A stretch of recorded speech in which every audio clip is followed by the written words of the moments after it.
الحمد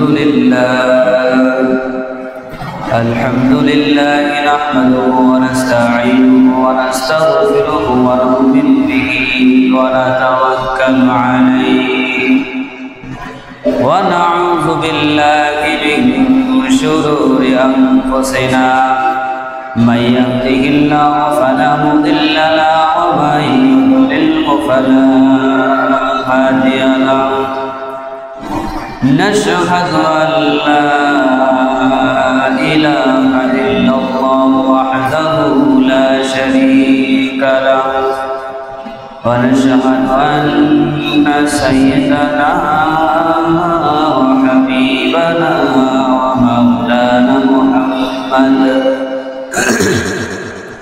ومولانا محمدا عبده ورسوله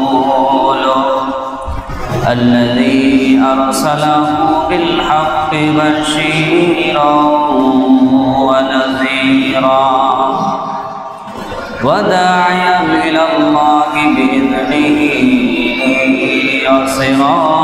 وسراجا منيرا فقد قال الله تعالى في كلامه المجيد وفرقانه الحميد أعوذ بالله من الشيطان الرجيم بسم الله الرحمن الرحيم إن الله وملائكته يصلون على النبي يا أيها الذين آمنوا صلوا عليه وسلموا تسليما اللهم صل على مولانا محمد وعلى آل سيدنا مولانا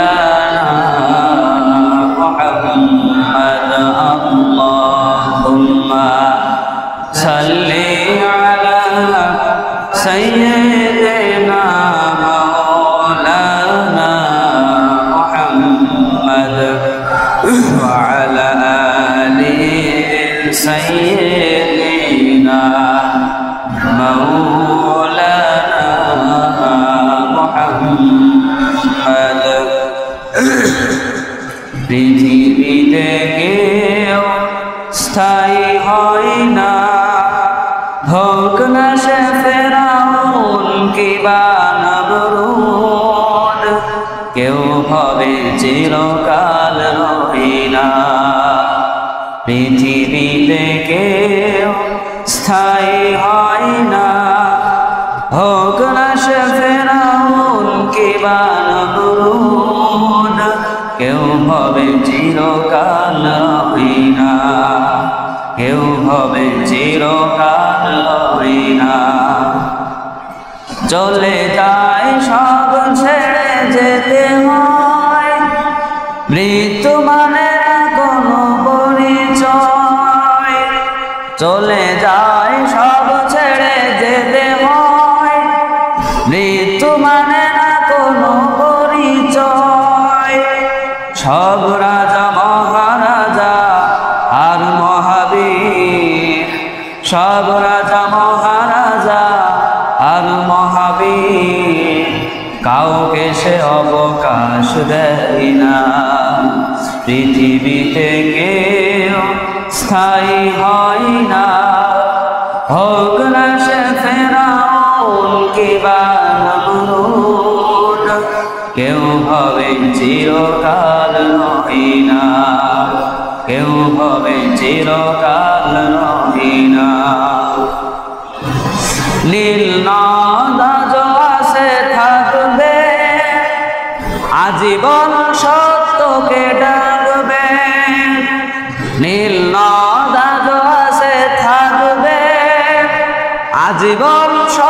তোকে ডাকবে, ডেকে ডেকে বলে যাবে দিন রাত, ডেকে ডেকে বলে যাবে দিন রাত। কেউ যেন ফেরাউন হয় না, পৃথিবীতে কেউ স্থায়ী হয় না। হোক না সে ফেরাউন কিবা নমরুদ, কেউ ভাবে চিরকাল রহি না, কেউ ভাবে চিরকাল রহি না।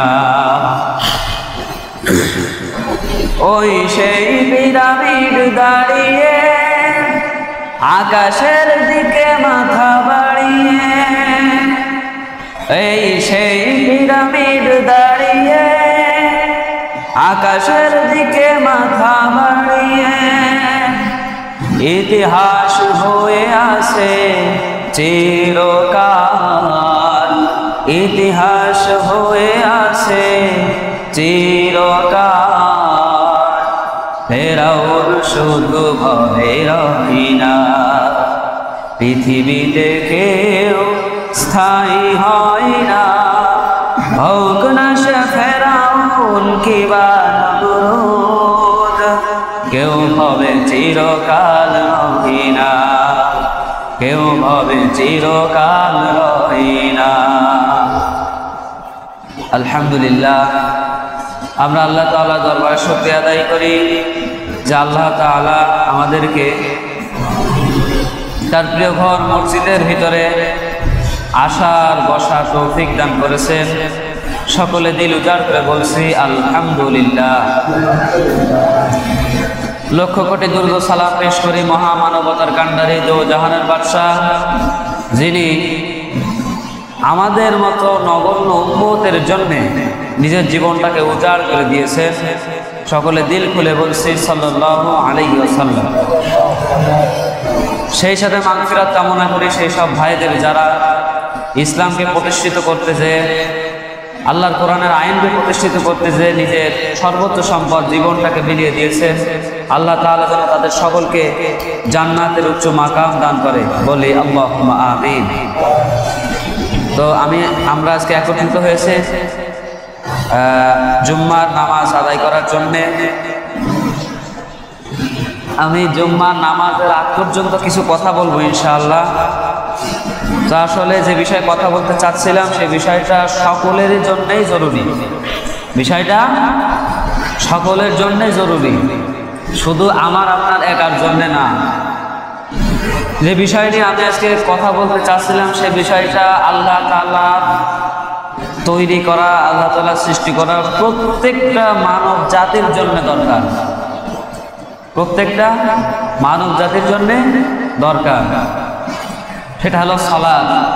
এখন প্রশ্ন আসতে পারে যে সালাত 5 ওয়াক্ত, এই 5 ওয়াক্ত সালাত তো আমাদের রাসূল সাল্লাল্লাহু আলাইহি ওয়াসাল্লাম কখন এনেছে? মেরাজে যে এনেছে। ঠিক আছে, তাহলে সমগ্র মানব জাতির উপরে কেন? শুধু তো আমাদের উপরে, আমরা শেষ নবীর উপর, আমাদের উপরে হওয়ার কথা। এটা তো আমাদের নবীর আগে যারা ছিল তাদের উপরে, এটা তো না। এরকম প্রশ্ন আসতে পারে, কিন্তু এখানে অর্থটা ঠিক এর একরকম না, একটু ভিন্ন আছে। কিরকম?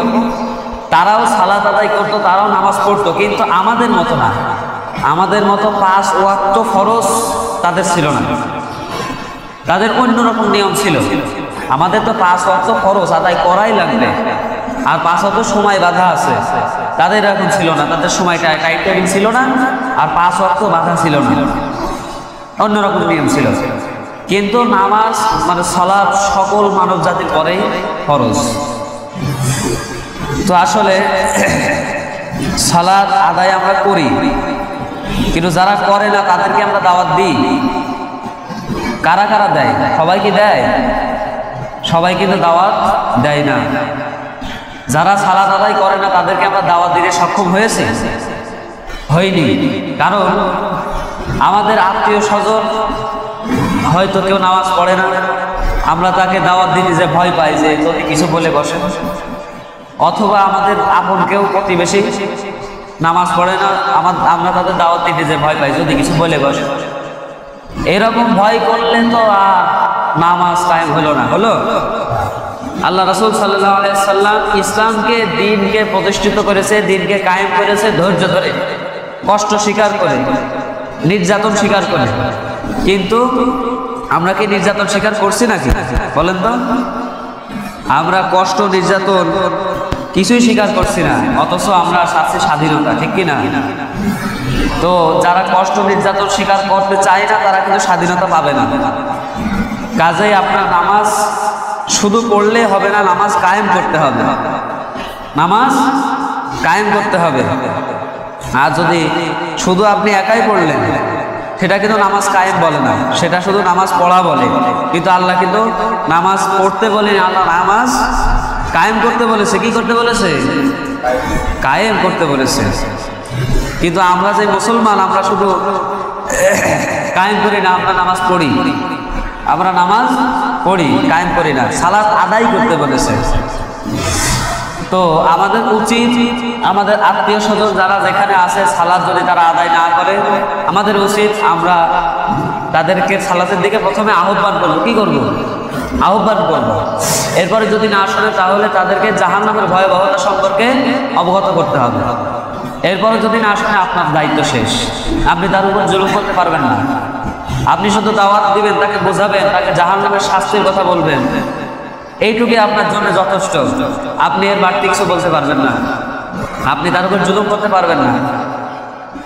এই যেটুকু বলবেন এইটুকু হলো সালাত কায়েম, নামাজ কায়েম। কিন্তু এই সালাত কায়েম যারা মুসলমান হয়েও করে না, তারা কিন্তু আসলে মুসলমান থাকে না। আল্লাহ তাআলা রব্বুল আলামিন সূরা বনী ইসরাঈল ৭৮ নম্বর আয়াতের ভিতরে বলছেন, আকিমিস সালাতা লিদুলুকিশ শামসি ইলা গাসাকিল লাইল। আকিমিস সালাতা লিদুলুকিশ শামসি ইলা গাসাকিল লাইল। আকিম মানে কায়েম করা। কি করা? উত্তর দেওয়া লাগবে। আকিম মানে হচ্ছে কায়েম করা, কায়েম মানে দাঁড় করানো। ইকামাত বলি না আমরা? এই যে সালাত শুরু হওয়ার আগে, নামাজ শুরু হওয়ার আগে ইকামত দেয়, এই আকিম থেকে ইকামত আসছে। আকিম মানে দাঁড়ানো, প্রতিষ্ঠা করা, আর ইকামত মানে দাঁড় করানো, এটাও প্রতিষ্ঠা করা। মানে ইকামত যখন দেয় তখন সবাই সালাত আদায় করতে দাঁড়ায়। এই জন্য আল্লাহ তাআলা বলছেন, আকিমিস সালাতা লিদুলুকিশ শামস। আকিমিস সালাত, আকিম মানে প্রতিষ্ঠা করো, আকিমিস সালাতা, দ্য প্রেয়ার এস্টাবলিশড। তোমরা, দ্য প্রেয়ার মানে নামাজ, আর এস্টাবলিশ মানে প্রতিষ্ঠা করা, দাঁড় করানো, শক্ত করা, এক জায়গায় প্রতিষ্ঠা করা, গেড়ে দেওয়া। দ্য প্রেয়ার এস্টাবলিশ আকিমিস সালাত, তোমরা সালাত কায়েম করো। সালাত কিন্তু পড়তে বলেনি। আল্লাহ বলতে পারতেন যে আকিমিস সালাত, আর সালাত ইকরা মানে নামাজ পড়ো, কিন্তু পড়ার কথা বলেনি। আল্লাহ বলেছে আকিমিস সালাত, তোমরা সালাত কায়েম করো। আকিমিস সালাতা লিদুলুকিশ শামসি ইলা গাসাকিল লাইল। তোমরা সালাত কায়েম করো লিদুলুকিশ শামস, সূর্য ঢেলে পড়া থেকে শুরু করে, ইলা গাসাকিল লাইল, রাতের অন্ধকার অংশ পর্যন্ত। ইলা গাসাকিল লাইল মানে রাত, গাসাক মানে হচ্ছে অন্ধকার সময়, গাসাক ডার্কনেস যেটাতে বলি। ডার্কনেস আছে না, মোবাইলেও আছে ডার্কনেস, অর্থাৎ নাইট মোড, রাতের অন্ধকারাংশ। তো বলছে লিদুলুকিশ শামসি ইলা গাসাকিল লাইল, তোমরা সূর্যের ঢলে পড়া থেকে শুরু করে রাতের অন্ধকারাংশ পর্যন্ত সালাতকে কায়েম করো। এবার প্রশ্ন আসতে পারে, সালাত তো 5 ওয়াক্ত, দিনের বেলায় ফজর ধরে 3 ওয়াক্ত, রাতের বেলায় মাগরিব এশা 2 ওয়াক্ত, তাহলে শুধু ঢলে পড়া থেকে শুরু করে রাতের অন্ধকারাংশ পর্যন্ত কেন করব? প্রশ্ন আসতে পারে। এর মানে এই যে আল্লাহ তাআলা এখানে সালাত কায়েম করতে বলেছে। তার মানে আপনি সারাদিন ওই যে ফজরের নামাজ পড়ে আপনি বেরিয়ে গেলেন বাড়ি বাড়ি, শুধু নামাজের দাওয়াত দিয়ে বেড়ালেন, নিজের হালাল রুজি উপার্জন করলেন না, জিকির করলেন, জিকির আজগার করে বেড়ালেন, শুধু মসজিদে বসে বসে শুধু দাওয়াত দিলেন, খানকায় বসে বসে শুধু নামাজের দাওয়াত দিচ্ছেন, এটা করলে তো হবে না। আপনার নিজের হালাল রিজিকে সন্ধানও করতে হবে। এই জন্য এই অর্থ বোঝাচ্ছে, আমি আমার ছোট্ট ব্রেনকে যতটুকু ধরা পড়েছে, যতটুকু আমি পেয়েছি, যে সারাদিন আপনি কষ্ট করেন, সারাদিন আপনি আপনার হালাল রুজি তালাশ করেন, সারাদিন আপনি আপনার রিজিক তালাশ করছেন, আপনি কি খাবেন কি করবেন, ফজর থেকে শুরু করে মাগরিব পর্যন্ত আপনি কাজে কর্মে ব্যস্ত থাকেন। এই জন্য ওই সময়টুকু না, ওই সময়টুকু আপনার রিজিক তালাশ করার জন্য আল্লাহ বলেছে। ওই সময়টুকু কি বলেছে? আল্লাহ আপনার হালাল রিজিক তালাশ করার জন্য নির্দেশ দিয়েছে। কিন্তু লিদুলুকি শামস, সূর্য ঢলে পড়া থেকে শুরু করে লিদুলুকি শামসি ইলা গাসাক, ডার্কনেস পর্যন্ত, রাতের অন্ধকারাংশ পর্যন্ত তোমরা নামাজের দাওয়াত দাও, নামাজ কায়েম করো, সালাত কায়েম করো। কিন্তু আমরা শুধু নামাজ পড়ি, কায়েম করি না। আল্লাহ তাআলা রাব্বুল আলামিন বলেন, আকিমিস সালাতা লিদুলুকিশ শামসি ইলা ওয়াসাকিল লাইলি ওয়া কুরআনাল ফাজর ওয়া কুরআনাল ফাজরি ইন্না কুরআনাল ফাজরি কানা মাশহুদা। সূরা বনী ইসরাঈল ৭৮ নম্বর আয়াত আল্লাহ তাআলা ইরশাদ করেন, আকিমিস সালাতা লিদুলুকিশ শামসি ইলা গাসাকিল লাইলি, তোমরা নামাজ কায়েম করো, সালাত কায়েম করো, সূর্য ঢলে পড়া অংশ থেকে শুরু করে রাতের অন্ধকারাংশ পর্যন্ত সালাত কায়েম করো। এবং আল্লাহ তাআলা এরপরে বললেন, ওয়া কুরআনাল ফাজর, এবং ফজরের যে সময়, ফজরের যে সালাত, এই ফজরের সময় তোমরা কোরআন তেলাওয়াতকে দীর্ঘ করো, মানে কোরআন তেলাওয়াতের ব্যবস্থা করো, কোরআন তেলাওয়াত বড় করো। খেয়াল করে শুনেন, আমরা ইমাম সাহেবরা ফজরের সময় কেন বেশি বড় বড় করে কোরআন তেলাওয়াত করে, ফজরের সময় কেন লম্বা কেরাত ধরে? মানে আল্লাহ তাআলা এখানে সূরা বনী ইসরাঈল ৭৮ নম্বর আয়াতের ভিতরে বলছেন, তোমরা ফজরের নামাজের সময় কোরআনের আয়াত, কোরআনের তেলাওয়াত লম্বা করো, কোরআন তেলাওয়াতের ব্যবস্থা করো। কারণ আল্লাহ তাআলা বলছেন, ওয়া কুরআনাল ফাজরি ইন্না কুরআনাল ফাজরি কানা মাশহুদা। ইন্না কুরআনাল ফাজরি, নিশ্চয় কোরআন যখন পাঠ করবা ফজরের সময়, ফজরের সময় কি করবা? কোরআন যখন পাঠ করবা, ইনডিড দ্য কোরআন, নিশ্চয় যখন কোরআন পাঠ করবা, কুরআনাল ফাজরি, তখন ফজরের সময়, তখন কানা মাশহুদা, ফেরেশতারা সেই জায়গায় উপস্থিত থাকে। ফেরেশতারা অথবা আল্লাহ পাঠানো অনেক আছে, তারা উপস্থিত থাকে। অর্থাৎ আল্লাহ রাসূলের কাছে জিজ্ঞেস করা হলো, ইয়া রাসূল, ফজরের সময় যে বাতাসটা হয়, এই বাতাসটা এত মিষ্টি লাগে কেন, এত সুন্দর লাগে কেন? আল্লাহ রাসূল তখন বললেন, কাফেরদের কাছে সবচাইতে কষ্টদায়ক, মানে চোখের শত্রু, সবচাইতে খারাপ লাগে নামাজের রক্ত হলো ফরজ আর ঈশা, ফজর আর ঈশা। ফজরের নামাজ আর ঈশার নামাজ কাফেরদের অপছন্দ, কাফেররা দেখতে পারে না, যার জন্য ফজরের নামাজের এই স্মেলটা, এই হাওয়াটা অনেক মিষ্টি বা অনেক ভালো লাগে। এই কারণে আল্লাহ তাআলা বলছেন, ওই সময় তোমরা কিরাত দীর্ঘায়িত করো, ওই সময় আমার তৈরি ফেরেশতারা, কোনো বর্ণনায় ফেরেশতারাও এসেছে, ফেরেশতারা সেখানে উপস্থিত থাকে। সুবহানাল্লাহ। কথা বুঝতে পারছেন? আল্লাহ তাআলা এখানে বলছেন, ফজরের নামাজের সময় তোমরা সালাত আদায়ের সময় তোমরা কিরাতকে দীর্ঘায়িত করো, তোমরা তোমাদের কোরআন তেলাওয়াতকে দীর্ঘায়িত করো, বড় করো। কেননা ফজরের সালাতে আমার পাঠানো ফেরেশতারা উপস্থিত থাকে। কোনো বর্ণনায় ব্যতিক্রম কিছু আছে। আল্লাহ তাআলার রাসূল সাল্লাল্লাহু আলাইহি ওয়াসাল্লাম বললেন, ফজরের সময় আর ঈশার সময় যে বাতাসটা বের হয়, অর্থাৎ ফজরের সময় যে সালাত, ঈশার সময় যে সালাত, এই সালাতগুলো কাফেরদের পছন্দ না, যার কারণে আল্লাহ তাআলা এই সময়ের ফজরের নামাজের কিরাতগুলো লম্বা করতে বলেছে। তাহলে আমরা বুঝতে পারলাম যে সালাত কায়েম করতে হবে, পড়লে হবে না। সালাত কি করতে হবে? কায়েম করতে হবে, পড়লে হবে না। সালাত তো একা একা পড়লে তো হয়েই যায় নাকি? যদি সালাত একা একা পড়লে হয়ে যায়, তো তাহলে আল্লাহ রাসূল সাল্লাল্লাহু আলাইহি সাল্লাম কিন্তু সালাত কায়েম করার জন্য তায়েফের ময়দানে যুদ্ধ করতেন না, করতো? এরপরে নিজের দাঁত শহীদ হয়ে গিয়েছে, কত রকম কষ্ট তিনি সহ্য করেছে, কত রকম নির্যাতন তিনি সহ্য করেছে। এর কারণ একটাই যে তিনি সালাত কায়েম করতে গিয়েছে, নামাজ কায়েম করতে গিয়েছে, দিনকে কায়েম করতে গিয়েছে, এই জন্যে তার এত কষ্ট এত নির্যাতন সহ্য করতে হয়েছে। তিনি যদি শুধু নামাজ পড়তেন, সালাত শুধু পড়তেন, কাউকে দাওয়াত দিতেন না, কায়েম না করতেন, তাহলে কিন্তু তার কোনো কষ্ট হইতো? বলেন, সালাত কায়েম না করে যদি শুধু পড়তো নিজে নিজে, তাহলে কিন্তু তার কোনো কষ্ট হইতো না, নির্যাতন হইতো না। কিন্তু সে সালাত কায়েম করতে গিয়েছে বলে মায়ের খেয়েছে, বহুত রকম নির্যাতনের শিকার তার হতে হয়েছে, ঠিক কিনা? এই জন্যে আল্লাহ তাআলা বলছেন আকিমিস সালাত, তোমরা সালাতকে কায়েম করো। সালাত পড়তে বলেন, সালাতকে কায়েম করো। এরপরে আল্লাহ তাআলা রব্বুল আলামিন বলেন সূরা বাকারার ভিতরে, সূরা বাকারা 45 নম্বর আয়াত, বাড়িতে তাফসীর মিলাবেন, তাফসীর মারিফুল কোরআন, আল্লাহ তাআলা বলেন ওয়াস্তাঈনু বিস-সাবরি ওয়াস-সালাত ওয়া ইন্নাহা লাকাবীরাতুন ইল্লা আলাল খাশিঈন।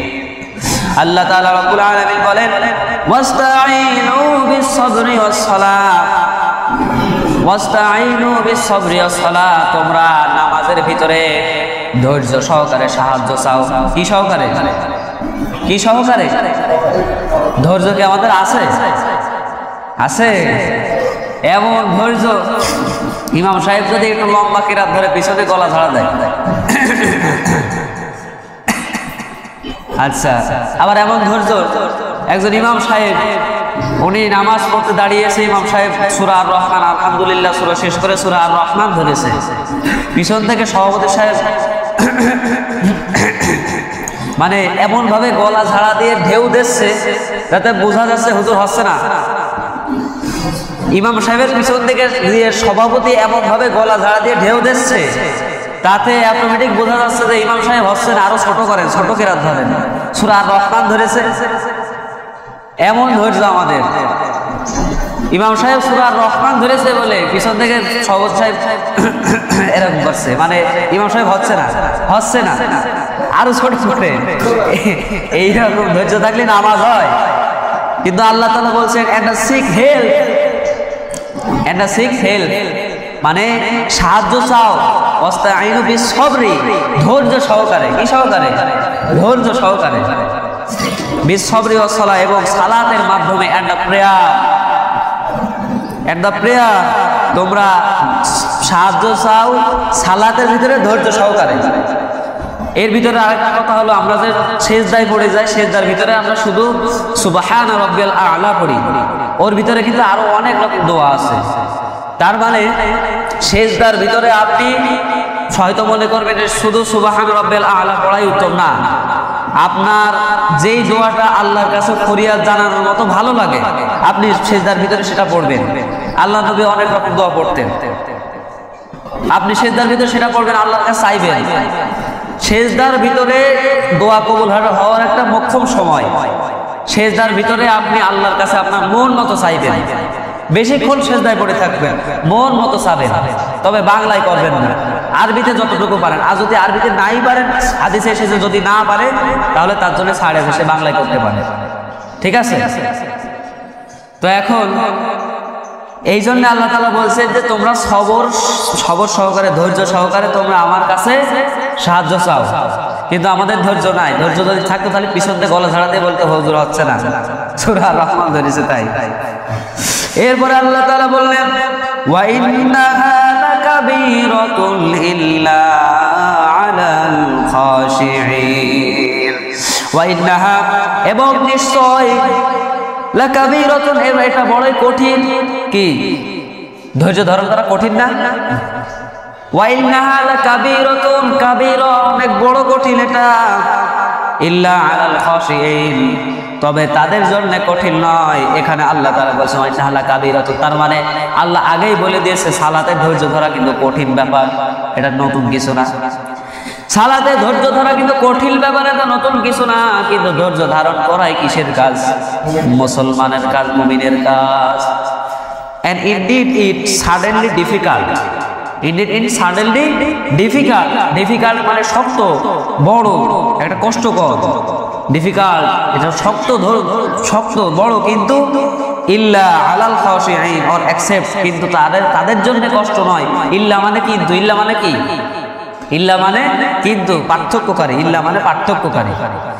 ইল্লা অ্যাকসেপ্ট, কিন্তু আলাল খাশিঈন তাদের জন্য কষ্টকর নয়, তাদের জন্য কষ্টকর নয় যারা মুমিন, যারা আমার উপরে ঈমান এনেছে। কার উপরে? আল্লাহর উপরে। কথা বুঝতে পারছেন?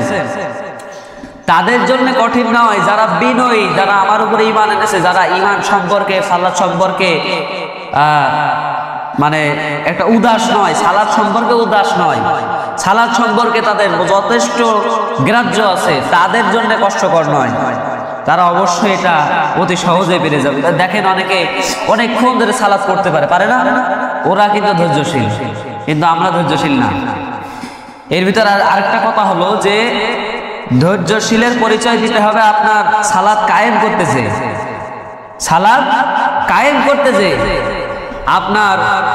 আপনি যাকে সালাতের দাওয়াত দিবেন, আপনি যাকে সালাতের জন্য বলবেন, সে কিন্তু আপনার উপরে আঘাত আনতে পারে না? সে কিন্তু আপনাকে কটু কথা বলতে পারে, বলবে এত হুজুর কবে হলি, মানে তুমি বলবে তুমি নিজেই নামাজ পড়ো না, এত হুজুর কবে হইলে, এরকম কিন্তু ঘা মারবে। যদি আপনি নামাজ পড়েন, আপনি বলবেন আমি নামাজ পড়ি তো পড়া লাগবে, আপনি একটু কঠোর হবেন, আপনি একটু আপনার ছোট যারা তাদের একটু চোখ গরম দেবেন, বড়দের দেওয়ার দরকার নেই। আপনার ছোট যারা, আপনি বলবেন যে আমি তো নামাজ পড়ি, তোরও পড়া লাগবে। পড়ি না মানে ও কিন্তু বলে যাও এখানে হাদিস দেওয়া লাগবে না, হাদিস দিছে এসো না, হুজুর হয়েছে আবার বল। সেদিনকে দেখলাম সিগারেট খায়, আবার আজকে হুজুর হয়েছে, এরকম বলবে। কিন্তু আপনার তো সেটা শুনলে হবে না। এই কটু কথা যখন আপনি সহ্য করতে পারবেন, তখনই বোঝা গেল আপনার ধৈর্য আছে।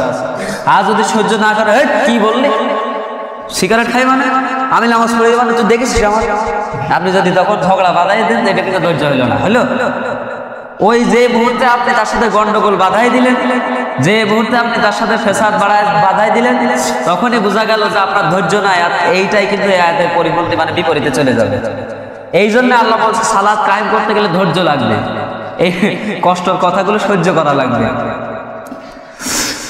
এরপরে আল্লাহ তাআলা রব্বুল আলামিন সূরাতুল বাকারা 239 নম্বর আয়াতে বললেন, ফাইন খিফতুম ফারিজালান আও রুকবানা ফাইযা আমিনতুম ফাযকুরুল্লাহা কামা আল্লামাকুম মা লাম তাকুনু তা'লামুন। আল্লাহ তাআলা এখানে বললেন ফাইন খিফতুম ফারিজালান আও রুকবানা, ফাইন খিফতুম তোমরা যদি ভয় করো। কার ভয়? মানে এইখানে কিন্তু সেই ভয় না, মানে এই যে কথাটা বললাম, ফিতনা ফাসাদ ছড়িয়ে গিয়েছে। মানে ফিলিস্তিনের এখন যে অবস্থা, ফিলিস্তিনে কিন্তু এখন তারা ঠিক মতো নামাজ আদায় করতে পারছে না, বিশাল কষ্ট যাচ্ছে তাদের। ফিলিস্তিনে তারা এখন যে অবস্থায় আছে, তাদের প্রতি ওয়াক্ত নামাজের সময় শুধু গুলাগুলি, বর্ষণ আর বোম মারছে। এই অবস্থায় তারা কিন্তু নামাজ আদায় করতে পারছে না। তারপরেও তারা অনেক কষ্ট করে তারা সালাত আদায় করছে। আল্লাহর দেওয়া বিধান তারা অমান্য করছে না, কারণ তারা জানে ফরজ নামাজ যদি লঙ্ঘন করে, ফরজ নামাজ যদি না আদায় করে, আল্লাহ তাআলা আমাকে জাহান্নামে দিবে। একথা ভেবে তারা সালাত ঠিকই আদায় করছে, কিন্তু আদায় করতে যে শহীদ হচ্ছে, সালাত আদায় করতে যে শহীদ হচ্ছে। এবারও কোরবানির ঈদের জামাত তারা, আমি দেখলাম 40,000 মুসল্লি একসাথে নামাজ পড়েছে। 40,000, কল্পনা করা যায়? ফিলিস্তিনে এই যুদ্ধ বিগ্রহের পরেও 40,000 মুসল্লি একবারে না একসাথে নামাজ পড়েছে, ঈদের নামাজ। এই জন্য আল্লাহ তাআলা এখানে বলছেন ফাইন খিফতুম, যখন তোমাদের এমন একটা অবস্থা হয়ে যাবে যে চারিদিকে গন্ডগোল, ঝামেলা, বিপদ আপদ, তুমি সালাতের দাওয়াত দিতে পারছো না, দাওয়াত দিতে যে তোমার উপরে মুসিবত নেমে এসেছে, ওই সময় তোমরা রাস্তায় হাঁটতে হাঁটতে সালাত পড়ে ফেলতে হবে। ওই সময় যানবাহনে আরোহী অবস্থায় সালাত পড়তে হবে। মানে সালাত যেখানেই থাকেন না কেন সালাত আদায় করাই লাগবে, সালাত মাপ নেই আছে। এখন আমরা অনেকে বলি আমাদের কাজের ঠেলায় আমরা বাঁচি না, মাঠে এত এত আবাদ, আবাদের ঠেলায় আমরা বাঁচি না, আবাদ চাষ করতে করতে সারাদিন লেগে যায়, আমাদের এত কাজ এত কাজ, কাজের ঠেলায় আমরা চোখে মুখে দেখি না নামাজ কখন পড়বো। আমি বলতে চাই যারা এরকম কথা বলে কাজের ঠেলায় নামাজ পড়ার সময় পাই না, আমি তাদেরকে বলতে চাই আপনারা তো কাজের জন্য ব্যস্ত হন, ফিলিস্তিনের দিকে তাকায় দেখে ওদের কিন্তু জীবনের কোনো গ্যারান্টি নাই, ওদের জীবনের কোনো গ্যারান্টি নাই, তারপর ওরা 5 ওয়াক্ত নামাজ ছাড়ে না। আর আপনি শুধুমাত্র দুনিয়াবি কাজের জন্য নামাজ ছেড়ে দিচ্ছেন, আবার ফতোয়া দিচ্ছেন না কাজের জন্য নামাজ ধরতে পারি না।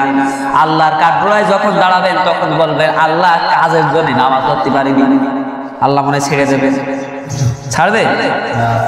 যখন বলবে আল্লাহ কাজের জন্য নামাজ ধরতে পারিনি, বিশাল কাজ ছিল, মাঠে ধান ছিল, আল্লাহ ছাড়বে মনে হয়? আল্লাহ বলবে তোরে ধান তো দিছি আমি, আল্লাহ দিয়েছে না? ওই আবাদ তো দিয়েছি আমি, কে দিয়েছে? আর সেই আবাদ খাচ্ছিস পড়ছিস মাখছিস, আবার আমার শুকরিয়া আদায় করলি না, কেমন একটা বেকুব একটা অবস্থা। ফিলিস্তিনের একজন শিশু, একটা শিশুকে সাংবাদিক প্রশ্ন করছে তোমরা দিনে কতবার প্রে করো, কতবার নামাজ পড়ো, কতবার সিজদা করো, তোমরা দিনে কতবার নামাজ পড়ো? ফিলিস্তিনের ওই শিশুকে যখন জিজ্ঞাসা করা হলো তোমরা দিনে কতবার নামাজ পড়ো, ফিলিস্তিনের ওই শিশু তখন উত্তর দিল আমরা প্রতিদিন 6 ওয়াক্ত নামাজ পড়ি। অবাক কাণ্ড, তাজ্জব মেরে গেল, হোয়াট ইজ দিস, এটা কি বলছে? এটা 6 ওয়াক্ত নামাজ মানে 6 ওয়াক্ত নামাজ মানে? ফিলিস্তিনের শিশু যখন এই জবাবটা দিল, সাংবাদিক প্রশ্ন করে তুমি এই কথা কিভাবে বললে যে 6 ওয়াক্ত নামাজ পড়ছো, নামাজ তো 5 ওয়াক্ত হয়? ফিলিস্তিনের শিশু তখন কাঁদতে কাঁদতে চোখের পানি ছেড়ে দিয়ে বলছে আমরা 5 ওয়াক্ত নামাজ তো অলরেডি আল্লাহর ফরজ নামাজ, সেটা তো আদায় করি, সাথে এটাও ধরে রেখেছি প্রতিদিন আমাদের একজন না একজন শহীদ হবে, তার জানাজাও দেওয়া লাগবে। সুবহানাল্লাহ বললেন না? একটা শিশু সে বলছে কথা যে আমাদের একজন না একজন প্রতিদিন শহীদ হবেই হবে, আর প্রতিদিন একটা করে জানাজা আমাদের দেওয়াই লাগবে, একটার অধিকও দেওয়া লাগতে পারে, এই জন্য 6 ওয়াক্ত নামাজ ধরে রেখেছি। কত বড় মারাত্মক কথা! মানে তাদের বুকে ইমানের তেজ দেখেছেন, তেজ, এটা ইমানের তেজ, যে আমরা জানাজার শহীদ হব জানি, এই জন্য জানাজার নামাজ পড়বো বলে 6 ওয়াক্ত ধরে রাখেছি।